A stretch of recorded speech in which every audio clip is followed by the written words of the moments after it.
Student, today I am going to deal with the current affairs of 29 मार्च। तो 29 मार्च को क्या हुआ था? पाम डे हुआ था। पाम डे क्या हुआ था? असल में होता है ये पोप 14 जो है ना, लियो 14 वो स्पेशल प्रेयर ऑर्गेनाइज करते हैं कहाँ? रोम में। ये क्रिश्चियन लोग का एक समझ लीजिए फेस्टिवल है और नेशनल वियतनामीज वॉर डे भी मनाया जाता है इस टाइम, इस दिन, क्योंकि 1973 में क्या हुआ था? विड्रॉ कर लिया था यूएस ने, कहा? वियतनाम से अपने सारे ट्रूप्स को हटा लिया था। नौ अमरावती, अमरावती को जो चंद्रबाबू नायडू वहां के सीएम है वो सोल कैपिटल आंध्र प्रदेश का बनाना चाहते हैं, क्योंकि अमरावती है वो मिडिल ऑफ द स्टेट है और वो sole power house of the cell है। वहां पे बहुत सारे क्या है, आईटी हब सब, इसीलिए उनको बनाना चाहते हैं, अमरावती को ही सोल कैपिटल बनाना चाहते हैं। Section 552 of the Andhra Pradesh reorganisation act 2014। और वहां के गवर्नर है एस अब्दुल नजीर। वहां पे एक टाइगर रिजर्व बहुत इंपॉर्टेंट है जिसका नाम है नागार्जुन सागर श्रीसालम टाइगर रिजर्व, जो एनएसटीआर बोलते हैं, जो इंडिया का लार्जेस्ट टाइगर रिजर्व है। और रोलापाडू वाइल्ड लाइफ सेंचुरी वहां पे, जहां पे ग्रेट इंडियन बस्टर्ड पाए जाते हैं, जो कि गुजरात में भी पाए जाते हैं। गुजरात के किस इलाके में पाए जाते हैं? रन ऑफ कच्छ में पाए जाते हैं। और नंबर 3 है रेमंड ग्रुप के चेयरमैन डेथ कर गए, उनका नाम था विजयपत सिंघानिया। इन्होंने बहुत सारे अवार्ड भी जीते हैं। असम में वन हॉर्न रेनोसोरस, असम में वन हॉर्न रेनोसोरस पाए जाते हैं, क्योंकि असम में अभी इलेक्शन होने वाले, इसलिए हम असम को देख लिया जाए थोड़ा डिटेल में। असम का कैपिटल है दिसपुर। इसका स्टेट बने थे 26 जनवरी 1950 को। वन हॉर्न रेनोसोरस पाए जाते हैं काजीरंगा नेशनल पार्क में। इसके अलावा एक और इंपॉर्टेंट नेशनल पार्क यहाँ है, मानस नेशनल पार्क। और असम में हम जानते हैं अहोम किंगडम है, अहोम किंगडम है। असम का फेस्टिवल जो है बहुत इंपॉर्टेंट बिहू है। असम में बहुत ही एक ओल्ड रिफाइनरी एशिया की है, डिगबोई रिफाइनरी। असम में एक मेजर शक्तिपीठ है, 9 शक्तिपीठ है ना, उसमें से एक मेजर शक्तिपीठ कौन है? कामाख्या टेम्पल है।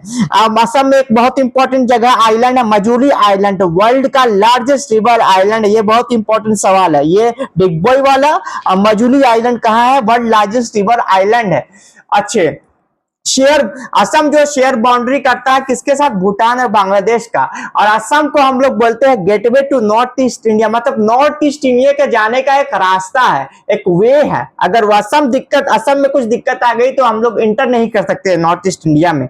गौशाला टेम्पल एमपी में है और एमपी में सतपुरा टाइगर। असल में ये मसला क्यों हुआ? क्योंकि हिंदू में दिया हुआ है कि गौशाला टेम्पल और एक मॉस्क के बीच में विवाद चल रहा है, हाईकोर्ट का जजमेंट ये सब आने वाला है कुछ। और सतपुरा टाइगर रिजर्व में आज ही के दिन न्यूज आई है कि पांच आदमी को गिरफ्तार किया गया कि उसने एक टाइगर को क्या किया? पॉइजन दिला दे, जिसकी वजह से वो मर गया। नो टॉक अबाउट जोजिला पास। जोजिला पास है कहाँ? ये कनेक्ट करता है कश्मीर वैली को लद्दाख से, और ये सेपरेट करता है कश्मीर को लद्दाख से, जोड़ता है और अलग करता है जास्कर रेंज को हिमालय से। और जोजिला पास जो है 1947-1948 में जो इंडिया पाकिस्तान का वॉर हुआ था, उसके अंदर इंडियन आर्मी ने ऑपरेशन बाइसन के तहत अपने अंडर लिया था जोजिला पास को। पेड्रो सैंचेज जो है ना, वो स्पेन के प्राइम मिनिस्टर है, नॉट प्राइम मिनिस्टर है, स्पेन के प्राइम मिनिस्टर है। और इसी ने एक बहुत अच्छा स्टेटमेंट दिया कि जो अमेरिका इजराइल कर रहा है वो ह्यूमैनिटेरियन के टोटल खिलाफ है। Should not have kill the whole children, to not attack any other institute, to not attack any other civilians peoples, and he is a liberal man, I think so. तो Joe Kenton, not talk about Joe Kenton, national counter terrorism chief है। कौन है? जो Kenton, national counter. और इन्होंने जाके Trump के खिलाफ बोला कि ट्रंप जो है वो इजराइल के अंदर में रह के इजराइल के साथ मिलकर, मतलब कि उसके एजेंट की तरह काम कर रहे हैं। उसके जो एजेंट है, जैसे उसके बहुत सारे चीफ है, एजेंट है। हार्ट डिजीज जो इंडिया में है वो 28.6 लाख डेथ है year in India, that is a huge number. ये सारा मैंने लिया है हिंदू के पेपर से। हार्ट डिजीज को कौन देखते हैं? हार्ट डिजीज होता है हम कार्डियोलॉजिस्ट के पास जाते हैं। और सिस्टोलिक का डायस्टोलिक प्रेशर होता है 120/180। एक हार्ट बीट करता है 72 बीट पर सेकंड, 20 पर सेकंड। एक सिस्टोलिक प्रेशर होता है और एक डायस्टोलिक प्रेशर होता है, जिसका एक बीट बोलते हैं, यानी कि 72 सिस्टोल और 72 डायस्टोल मिला के 72 बीट बनाता है, इसलिए 72 बीट पर मिनट होता है। एक स्पेसिस है जो एप का स्पेसिस है, यूरेशियन एप है, मासरी पिटेसस मोग्रानसेसिस, जो नॉर्थ अफ्रीका में पाया गया, जिसका नॉर्थ अफ्रीका में पाया गया जिसका ये, नॉर्थ अफ्रीका में पाया गया जिसका ये मार्सपीसेस। Now strait of Hormuz, strait of Hormuz जो है, स्ट्रेट ऑफ हॉर्मुज है, इसके ईरान पड़ता है नॉर्थ में और ओमान और यूएई पड़ता है साउथ में। और it connects Persian gulf, it connect करता है पर्शियन गल्फ को गल्फ ऑफ ओमान से और अरेबियन सी से, पर्शियन गल्फ को गल्फ ऑफ ओमान से और अरेबियन सी से कनेक्ट करता है। और world busiest oil choke point है, यानी कि 3 किलोमीटर वाइड, 3 किलोमीटर और 3 किलोमीटर वाइड और 3 किलोमीटर वाइड ऐसे है। वर्ल्ड चोक पॉइंट का इंपॉर्टेंट है ये प्लेस, 3 चोक पॉइंट है।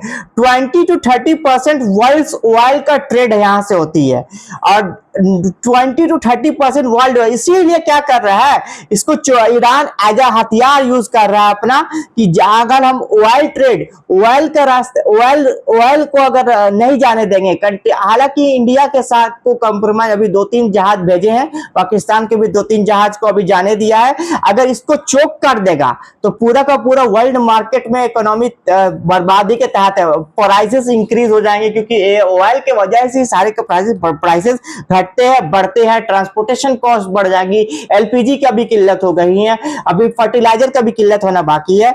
World trade organisation important point है, ताकि यह हिंदू में भी कवर किया गया था, एक पॉइंट था 1 जनवरी 1995 को इसको अर्लियर ऑर्गेनाइजेशन का नाम था general agreement on tariff and trade, जो 1947 में था। इसका हेडक्वार्टर है जेनेवा स्विट्जरलैंड में और इसमें 164 मेंबर है। इंडिया वर्ल्ड ट्रेड ऑर्गेनाइजेशन का मेंबर शुरुआती से ही था, 1995 ही से था।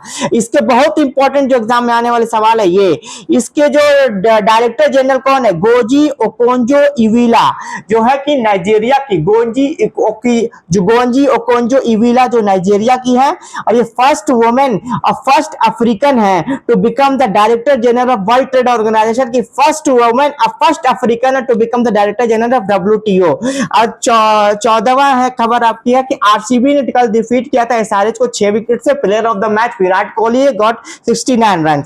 नाउ तेलंगाना, लो talk about something about Telangana. Telangana में क्या मसला हुआ था, formed after the bifurcation of the Andhra Pradesh, Andhra Pradesh का बाइफर्केशन के बाद ही तेलंगाना बना था 2 जून 2014 को। कौन बिल से बना था, आंध्र प्रदेश रीऑर्गेनाइजेशन एक्ट 2014। और कौन से आर्टिकल के अंदर संविधान में हम बना सकते हैं, आर्टिकल 3 के अंदर बना सकते हैं। पार्लियामेंट को power article 3 of the constitution को अमेंड करना पड़ेगा कि उसको 4 प्रधान है, एक स्टेट बना सकते, नया स्टेट बना सकते, स्टेट के बाउंड्री को चेंज कर सकते हैं, स्टेट के नाम के चेंज कर सकते हैं, स्टेट को डिवाइड कर सकते हैं या स्टेट को मिला सकते हैं, डिवाइड कर सकते हैं या मिला सकते हैं, मतलब कि नया स्टेट बना सकते हैं, उसके बाउंड्री को चेंज कर सकते हैं, उसके स्टेट नेम को चेंज कर सकते हैं, उसके स्टेट को मर्ज कर सकते हैं या बांट सकते हैं। अच्छा, वहां के सीएम कौन है, रेवंत रेड्डी है। वहां के गवर्नर कौन है, जिष्णु देव शर्मा है वहां के गवर्नर। वहां पे बहुत इंपॉर्टेंट फेस्टिवल है बाथुकामा फेस्टिवल। अच्छा, वहां का कैपिटल जो है हैदराबाद, उसको बोलते हैं city of pearls, city of pearls बोलते हैं। वहां 2 नदियां इंपॉर्टेंट नदियां बहती है, गोदावरी है और एक कृष्णा है। गोदावरी और कृष्णा 2 इंपॉर्टेंट नदियां हैं वहां। Now talk about Karnataka. Karnataka में आप ये न्यूज में क्यों है, क्योंकि कर्नाटक सरकार ने अभी पास कर दिया transgender person protection of right amendment act, the right amendment bill pass किया है, जिसमें ट्रांसजेंडर लोग गुस्सा में है ताकि हमको अभी और राइट नहीं मिल रहा, इस बिल के आने के बाद हमारे राइट और खत्म हो जाएंगे। Transgender person protection of right amendment bill Karnataka में भी देखिए विड्रॉ हो जाए तो इस कोर्ट में। बांदी, यहाँ पे 2 टाइगर रिजर्व है, बांदीपुर नेशनल पार्क है, बांदीपुर नेशनल पार्क है एंड नागरहोल नेशनल पार्क है। और यहाँ के सीएम है सिद्धारमैया, यहाँ के गवर्नर है थावरचंद गहलोत। और यहाँ की हाईएस्ट जो पीक है उसका नाम है मुल्लाया नगरी, जो कि 1930 मीटर है। और कर्नाटक को हम बोलते हैं सिलिकॉन वैली ऑफ इंडिया, क्योंकि यहाँ पे आईटी हब बहुत ज्यादा है, आईटी सिटी, यहाँ पे बहुत सारे कंपनी की हेड ऑफिस है, जैसे इंफोसिस, माइक्रोसॉफ्ट, IBM, ये सब पे हेड। अच्छा, largest producer of the coffee in the world है कौन, कर्नाटक है। कोलार गोल्डफील्ड कहाँ है, कर्नाटक है। अच्छा, एक विजयनगर एम्पायर जो हुआ था यहीं पे है, जिसमें हम्पी है जिसको यूनेस्को का वर्ल्ड हेरिटेज साइट मिला है 1986 में। और जॉग फॉल्स जो है one of the highest waterfall in India, वो भी कहाँ है, कर्नाटक में। Thank you, that's all for the current affairs of today.